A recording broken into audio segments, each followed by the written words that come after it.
Hi guys, magandang araw po sa inyong lahat. At ito na naman pong muli ang inyong lingkod, si DIY KKB Informative. So matutunghayan natin, short video lang po ito, yung ambush interview kay Presidente Marcos Jr. So ito, tinanong ng mga newscaster kung ano yung masasabi dun sa mag-resign siya at siya raw kung nalululong sa droga. Yun po ang mga tanong nila. Pero tunghayan po natin kung anong magiging sagot niya. Eto na po guys. At salamat sa mga aking mga viewers at mga subscriber na patuloy na sumusuporta sa ating YouTube channel, DIY KKB Informative. Mabilisan lang po ito guys. Eto na po.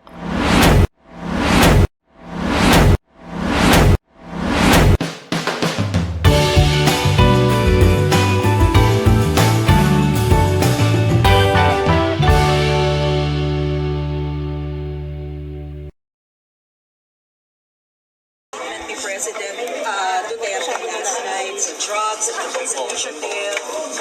And then we're urging you to then to resign. Resign po.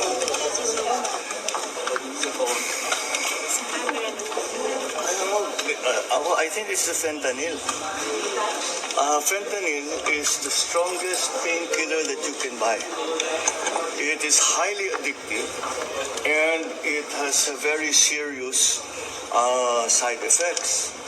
And PRRD has been taking the drug for a very long time now.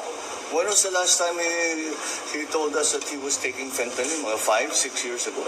Something like that. After 5, 6 years, that has to affect yung kaya palagay ko kaya nagkakaganyan. So, you know, I hope his doctors take better care of him than this. Hindi pinababayaan itong mga nagiging problema. But sir, can you categorically deny that you're involved in drugs para matapos ng Ayun guys, so narinig nyo na ang sagot ng ating sitting president na si Bongbong Marcos. Parang may napansin ba kayo? Parang iba yung sagot dun sa tanong. So, parang ano ba yan? Hindi, parang malaya. Tapos pinalo up pa na tungkol sa drugs, kayo raw yung nagdodroga. So, ang naintindihan ko lang yon, it's undignifiable o undignifiable. Ganon. So, ulitin nga natin. Parang nabingi yata ako doon sa mga sagot o hindi ko lang narinig kung ano yung totoong sagot niya. So, ituloy po natin guys. Kasi medyo nahihirapan akong i-analisa kung ano yung sagot niya doon sa tanong ng mga newscaster. So, ituloy po natin guys at ulitin natin. President Duterte last night sa drugs and his initiative. and then we're urging you to then to resign. Resign po. Yun, yung tanong ha. Ang sagot. I think it's the fentanyl. Ang fentanyl. Fentanyl is the strongest painkiller that you can buy. It is highly addictive and it has a very serious side effects. And PRRD has been taking the drug for a very long time now. When was the last time he told us that he was taking fentanyl? 5, 6 years ago. Something like that. 5, 6 years. That has to Ayun guys, ang cellphone ko nalaglag. Alam nyo ba yun, yung para bang tayo may tinatanong, may ini-interview, tapos nakaupo tayo sa bangko. Biglang may sumagot na, baga kagulat-gulat, nalaglag sa bangko, yung nag-i-interview. Parang yung cellphone ko nakikisama, ano ba yan? Nalaglag yung cellphone ko, parang hindi umaayon dun sa sagot, kasi malayo dun sa tanong. Ano tong cellphone ko. Ito na nga lang yung cellphone ko, mababasag pa. Huwag ka naman makisama sa itong cellphone ko talaga, nakikisama pa dun sa aking binablog. Nalaglag guys, bagsak talaga. Ano ba naman yan? So, ituloy natin guys, ayusin ko na tong aking holder ng cellphone para na sa ganun maintindihan natin. Kasi hindi ko talaga maintindihan eh. Ulitin natin guys, kung ano yung sagot na sa tanong ng ating PBBM tungkol dito sa sinabing drugs, magre-resign, ganon. Tuloy natin guys. initiative. And then urging you to then to resign. Resign po.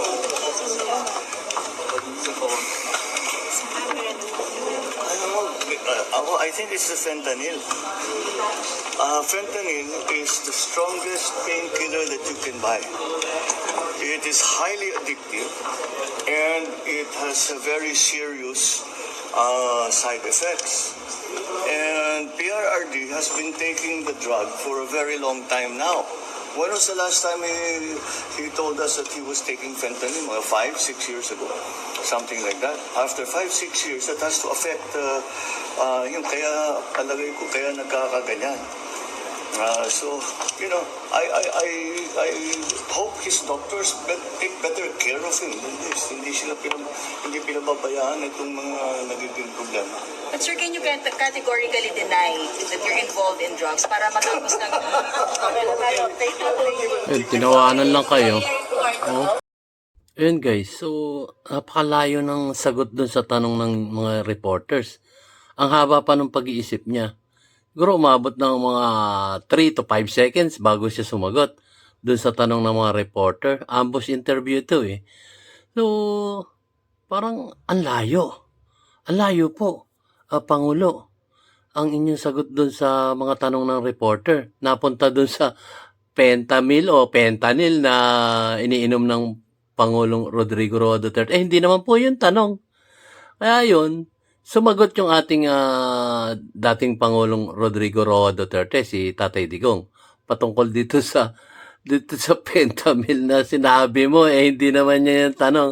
Ang tanong, may sinabi sa prayer rally na magre-resign kayo, o kung ano pa man, tapos yung sa drugs nyo, kung totoo, para matapos na ang usapan na to.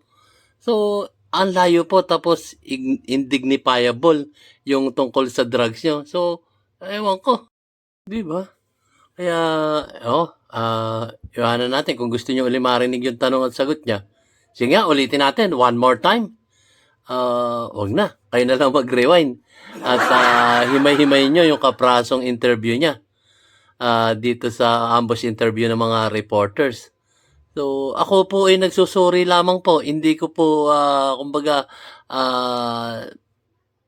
sinadya na hindi ko to para mapahiya ang ating Pangulo. Hindi po ganun ang aking ano. Kaya lang po, sinuri ko lang po yun sa kanyang sagot dun sa tanong mga newscaster. So, sige, let's say, ganun na nga. Dumako naman tayo sa ating sagot ng ating dating Pangulong Rodrigo Roa Duterte, si Tatay Digong. So, punta po tayo doon. Kung ano yung naging sagot niya doon dito sa sagot niya doon sa mga news reporter na kakaiba. Kakaiba yung sagot niya. Hindi na ayon doon sa tanong. Sige. So, ito na po yan, guys. Sagot niya sa pentamil. Cardinal Santos. And I was examined also by Dr. Ipon, forgot his name. But one of the things that was prescribed since I was in pain before ako tinusok ito, I was given fentanyl, kaya doon ko nakilala yung fentanyl. And as a matter of fact, yung word fentanyl came out from my mouth first. Sinasabi ako, may inuunong rin ako na strong substance. But si Presidente Marcos, sabi kasi niya na baka epektor ito ng fentanyl. Mr. President, you might want to read the synopsis of fentanyl dyan sa may hawak-hawak ka man ng Research din. yung cellphone mo. Fentanyl is a medical thing. Okay. It eases up the pain. Pain reliever. Ngayon, yan nilalagay para to ease the pain. Pero nung na-opera na ako, okay na ako. And that was about 8 or 7 years ago. shortly before I ran for the presidency, magkaroon ako ng talagang masakit. Pain reliever. Itong fentanyl po, Mr. President, it is prescribed by a doctor, may prescription yan. O ito yung fentanyl patch. Parang ganunin mo yan, malaki man yan, guntingin mo sa apat, ganon. Tapos, isa ito, it talks for about Ah, 6 hours, 7. para sa lompas. Wala na, palitan mo na naman. Para sa lompas. And it is prescribed by the doctor. And kinuha ko yung aking fentanyl prescription drug doon sa pain center ng St. Luke's. At nalaala ko pa ang nagbigay sa akin noon si Dr. Javier. So I'm giving you the name and my doctor. Pagkatapos noon po, gumaling na ako, Mr. President. Hindi na ako nag-fentanyl. Hindi ko na kailangan eh. Ngayon, yan ang bumilta ka sa akin ng ganon. Tatanungin kita, yung cocaine, may prescription ba yan? Ayun. Ano ba yan? Ulitin nga natin, guys. Kinuha yung supply mo. Alam ko ang taon dumadala sa dyan sa Malacanang. Badi-badi mo yan sila. Ulitin nga natin yan. In fact, yan ang bumilta ka sa akin ng ganon. Tatanungin kita, yung cocaine, may prescription ba yan? Ayun. Ano ba yan? Ulitin nga ulit natin. Yan ang bumilta ka sa akin ng ganon. Tatanungin kita, yung cocaine, Yun. may prescription ba yan? Ano ba yan? Saan mo kinukuha yung supply mo? Alam ko ang taon dumadala sa dyan sa Malacanang. Badi-badi mo yan sila. As a matter of fact, yung